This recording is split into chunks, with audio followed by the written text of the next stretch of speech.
బోడమేరు వరద నుంచి విజయవాడ ప్రజలు ఇప్పుడిప్పుడే కోలుకుంటున్నారు. వరద నీరు వెళ్లిన ప్రాంతాల్లో యుద్ధ ప్రాతిపదికన క్లీనింగ్ కార్యక్రమాలు కొనసాగుతున్నాయి. నిత్యావసరాలు, వాహనాలకు రిపేర్, ఇన్సూరెన్స్ వంటి ప్రభుత్వ చర్యలతో బెజవాడ ప్రజలు ఊపిరి పీల్చుకుంటున్నారు.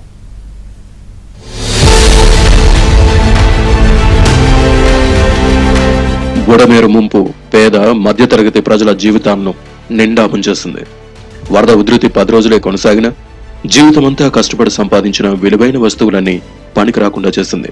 దీంతో నీట మునిగిన వస్తువులను చూసుకుని బడుగు జీవులంతా కన్నీరు పెడుతున్నారు.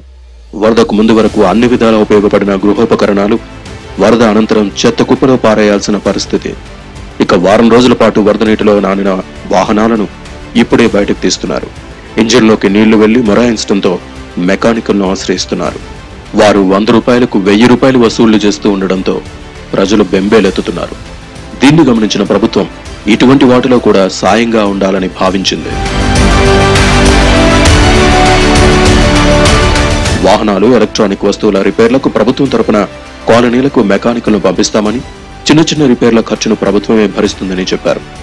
అధిక మొత్తంలో రిపేర్ అయితే యజమాని ప్రభుత్వం సగం సగం భరించే ప్రాతిపదికన ప్రణాళికలు సిద్ధం చేశారు.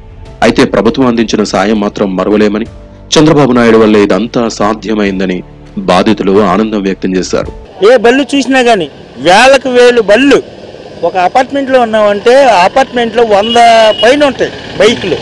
అలాంటివి ఇంచుమించు ఎలా లేదని దేనికి పనికి రాకుండా కాటాకే పనికి వస్తుంది ఈ బళ్ళు. చంద్రబాబు నాయుడు గారికి అంత వయసున్నా సరే నీటిలో వచ్చి తను చేయగలిగే సాయం చేశారు. అందరికీ ప్రభుత్వ శాఖకి చేశారు. మున్సిపాలిటీ శాఖ ఎక్కడి నుంచి వచ్చారో కానీ ప్రభుత్వమే కానీ చాలా కరెంటు వాళ్లే కానీ చాలా కష్టపడ్డారండి. ఈ మనుషులు వాంబే కాలనీ కొద్ది గొప్ప ఉన్నారంటే చంద్రబాబు నాయుడు. వరద ముంపు నుంచి ఇళ్లు, షాపులు బయటపడడంతో పాడైన వస్తువులు చూసుకుని ప్రజలు ఆవేదన చెందుతున్నారు. ఒక్కసారిగా ముంచెత్తిన వరద కనీసం వస్తువులను కూడా తీసుకొనివ్వలేదని చెబుతున్నారు. ఇక చిన్న తరహా పరిశ్రమల పరిస్థితి మరింత దయనీయంగా మారింది.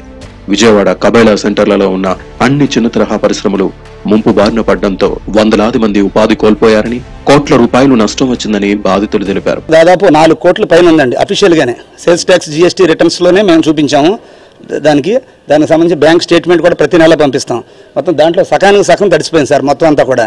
ఇది ఏ రకంగా మళ్ళీ ఎప్పుడు కోలుకుంటుందో ఈ ఇండస్ట్రీ, ఈ మధ్య తరహా పరిశ్రమలు, పెద్ద ఇండస్ట్రీస్ కన్నా చిన్న ఇండస్ట్రీలో చుట్టుపక్కల వాళ్ళందరికీ మేము ఉపాధి కలిగించగలుగుతున్నాం.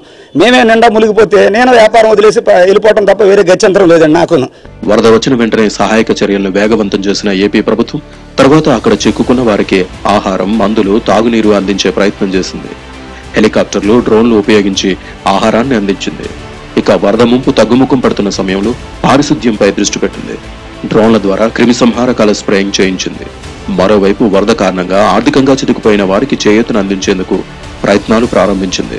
దీనిలో భాగంగా ముఖ్యమంత్రి స్వయంగా రాష్ట్రంలోని ఇన్సూరెన్స్ కంపెనీలతో సమావేశమై మానవతా దృక్పథంతో క్లెయిమ్లు మంజూరు చేయాలని వారిని కోరారు. ఇక సీఎం విజ్ఞప్తితో ముందుకొచ్చిన ఇన్సూరెన్స్ కంపెనీలు నివాసాలు, దుకాణాలు, చిన్న మధ్య తరహా వ్యాపార సముదాయాలు, బైక్లు, ఆటోలు, మినీ లోడ్ వెహికల్స్ వంటి బీమా క్లెయిమ్లు త్వరగా జరిగేలా కృషి చేస్తున్నాయి. ఇప్పటివరకు 3500 దరఖాస్తులను తీసుకున్న బీమా సంస్థలు 2 వీలర్, 3 వీలర్, 4 వీలర్లకు సంబంధించిన డాక్యుమెంట్లను వెంటనే సెటిల్ చేస్తామని చెబుతున్నాయి. ఇదిలా ఉంటే ఒకే గొడుగు కింద అన్ని బీమా సంస్థలు వచ్చేలా చర్యలు తీసుకున్న సీఎం చంద్రబాబుకు బీమా లబ్ధిదారులు ప్రత్యేక కృతజ్ఞతలు తెలిపారు. మాది సింగనగర్ అండి. 2 వీలర్ పోయిందండి. 2 వీలర్స్ ఒక 3 ఒక కారు వరకు మునిగిపోయినాయి. సలార్ మొత్తం మునిగిపోయిందండి. ఇవి మటుకు పోయింది. ఇప్పుడు ఇన్సూరెన్స్ క్లెయిమ్ చేద్దాం అన్నట్టుగా వచ్చాను. కాకపోతే అన్ని ఇన్సూరెన్స్ ఏజెంట్స్ ఒకే దగ్గర పెట్టేటప్పటికి జనానికి కొద్దిగా సౌకర్యంగానే ఉంది. ఇంకా ఎక్కడికి ఎత్తుక్కునే అవసరం లేకుండా సింగిల్ డెస్క్ లో పెట్టడం అనేది చాలా బాగుందండి. బుడమేరు వరదతో తీవ్రంగా దెబ్బతిన్న ముంపు బాధితులు ప్రభుత్వం తీసుకుంటున్న చర్యలపై సంతృప్తి వ్యక్తం చేస్తున్నారు. బీమా సంస్థలను ఒకే గొడుగు కిందకు తీసుకురావడంలో ముఖ్యమంత్రి చంద్రబాబు చూపిన చొరవకు ధన్యవాదాలు తెలుపుతున్నారు.